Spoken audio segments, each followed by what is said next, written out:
Shalom, Chevra. It's an honor and delight to be here again with my teacher and friend, Rabbi Dr. Marc Gopin, who is the director of the Center for World Religions, Democracy, and Conflict Resolution, CRDC, the James H. Lowy Professor at the School for Conflict Analysis and Resolution at George Mason University, Arlington, Virginia, USA.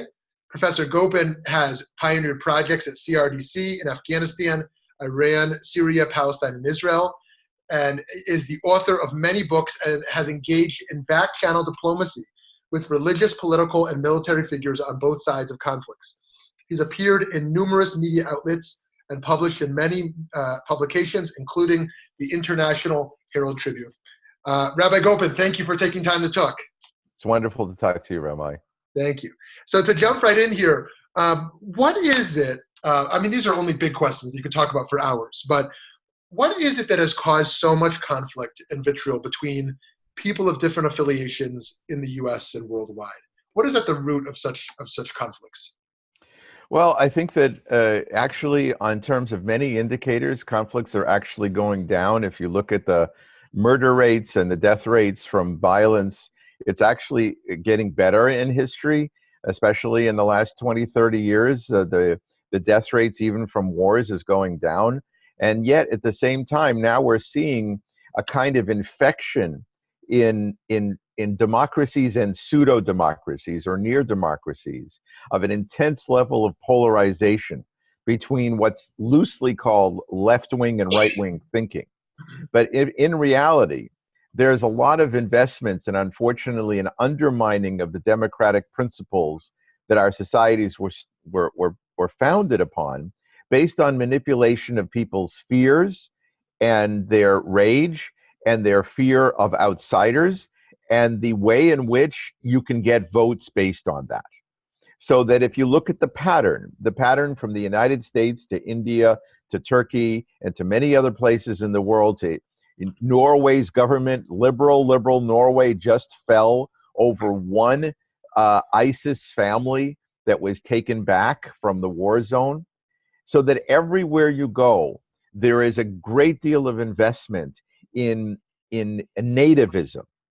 And the nativism is being strengthened by a system of social media and Twitter and Facebook.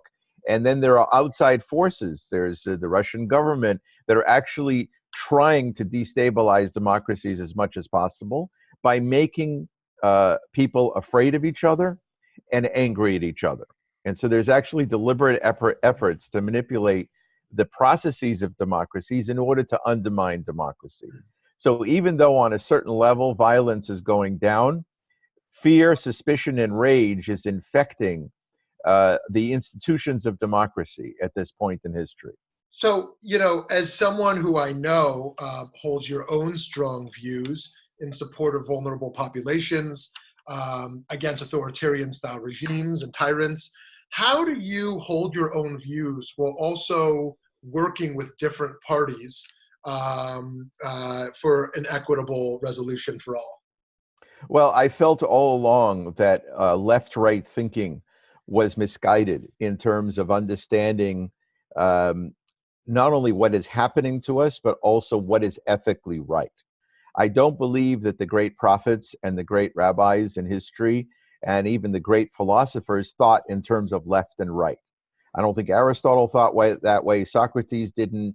Rabbi Yochanan ben Zakkai did not. They thought in terms of right and wrong on principles that could be applied to all people. And that comes to the golden rule, v'ahavta l'reacha kamocha, and it's true across cultures that enlightened thinking doesn't think in terms of left versus right. And so there's a real problem. So what I've done is basically, the people I work with, they focus on principles, they focus on what is right, but they are deeply interested in everybody's narrative, and they don't see immediately who has more power or less power. They want to take everyone seriously because so much of violence and anger and rage and bad politics is about people not being taken seriously for who they are. So I may champion immigrants. I may champion the Black community. I may champion efforts to pay back the Black community for hundreds of years of slavery and abuse. But I am deeply interested in white identity. I'm deeply interested in European pride. I have no problem with wanting to encourage European background people who are mostly white to discover their heritage, to be proud of their heritage. And that's something you don't hear on the left. It's not something you hear among progressives. And they are therefore setting up the boundaries of a Zimbardo experiment. They're guaranteeing that there is a group against another group. And we can't afford to do that. Yeah. If we believe in dignity, we have to believe in dignity for everyone. So, so in an era where so many are entrenched in social media networks, which makes sense, how do we create spaces for meaningful, transformative conversations? And as a second question that's connected and picking off what you just said, that the general progressive base who supports social justice in America today talks about building power, to win, it's a war and you have to win that war. There's very little to no talk about any type of bridge building. Do you think, given the current situation, that's misguided, or that makes sense given the extreme nature of the opposition? I think it's misguided because I think you can do two things at once. I think that Martin Luther King and Gandhi are the most important examples of history of building a mass movement for social change and then for political change and legal change at the same time that they expressed a deep love for their adversaries, for their enemies. And they specifically proved that on thousands of occasions. And the left today does not have that capacity. People are enraged, they're terrified, they're being gaslighted, and that is a thing. That's actually a psychological phenomenon that is intimidating people every day to drive them into a corner of resistance and rage and ultimately a sense of powerlessness. But you have to be able to do two things at once. You have to both champion what you know to be right on the political level and to go after the best politicians that you can who will represent the best values that you think are appropriate. But at the same time, you have to be engaged and care for those who would be considered adversaries. We are not doing enough of that. And the social media makes it very difficult to do that because in social media, everybody's stress levels are heightened and you're ready to pounce the moment somebody says something, anything off of what you would say. So the media, and then there's a lot of deception in media provocation. So between all of that, I think that the mobilization of people in American democracy now, in Indian democracy, for example, they're fighting for their lives in India, for their democracy that would cut across Hindu and Muslim lines. That's all great organizing. It just needs to come along with a very principled, mature engagement with the enemy other that is loving and engaging in interest in bipartisan approaches to environmentalism, to childcare, to healthcare, to common values, to so many things that we actually do have in common that are not being explored in this age of extreme partisanship. And that suits the extremists just fine. Mm-hmm. In fact, when you do cross those bridges, you're the biggest threat. When you actually, so that's why we see very little of people associated with white identity and other things. There's very little common ground. And the people who do that work, they are ridiculed by their own communities. Mm-hmm. And we have to think about ways to champion that kind of boundary crossing because in conflict analysis and resolution theory, it's becoming increasingly clear to me that very, very few people have the capacity to hold two rights in their minds at the same time. They are, through stress, they're forced to choose one or the other.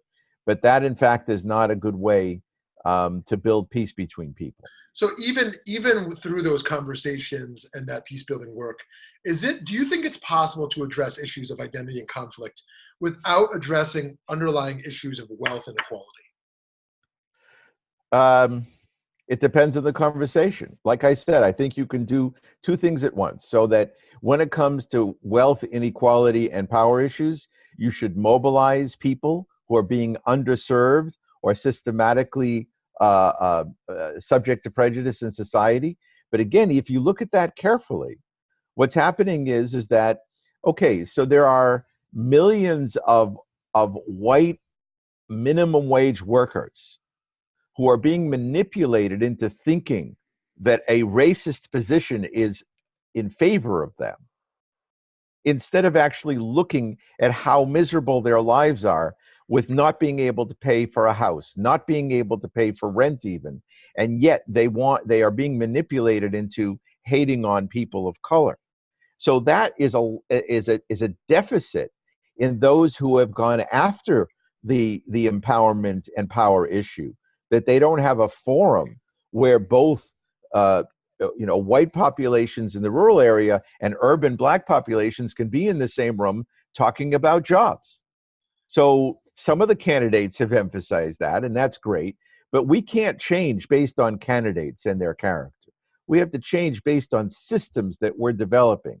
And so what I'm suggesting is that the systems of social change and resistance are good, but most of them are not cutting across this particular barrier. They really, really need to have spaces that are multiracial and focused on justice. And then, and even more daringly, we need to love billionaires too, because the 100 people who are destroying the climate of the planet are not all billionaires and millionaires. Yeah. As a matter of fact, some of them are dedicating all of their money towards solutions. They're giving away a lot right now.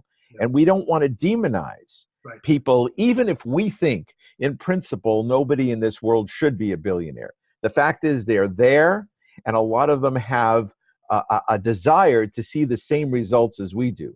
So humanizing billionaires, humanizing white people, humanizing Jewish majority in Israel is very, very important. And we see that when you don't humanize the Jewish majority in Israel, like most of the world has done, you don't get anywhere for 50 years. Right. You know, Jews should have been welcomed in every Arab capital since for 60 years now, and said, you're welcome here. We love you. And by the way, we'd like to see a just solution with the Palestinians. Mm-hmm. Nobody did it. And that's why we're at an impasse. Mm-hmm. Because no matter who has more power, they have to be loved. Yeah. And that's something that progressives desperately need to learn. And my experience is that it works. It works really well. I've worked in the worst dictatorships in the world. I've worked in Syria. I'm still working in Syria. And it's remarkable to me that despite being rabbi, despite going to Israel all the time, they love me because I care for them. That's it. Yeah. And you can do that. You can actually break those barriers, even with people you're most afraid of. Yeah, I love it. So, okay, so last question for you. How does Torah inspire this work for you?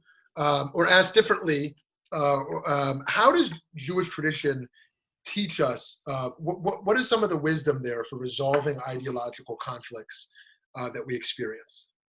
Well, there are so many different sources, and in complex ways. Sometimes the lessons of Torah are what not to do. I mean, the book of Bereshit of Genesis is a very honest, frank book about the brilliant things among the ancestors and the mistakes of the ancestors. I'm always inspired by Abraham.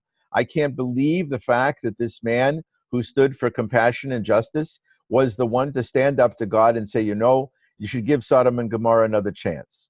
Why it's wrong to kill innocent together with the guilty.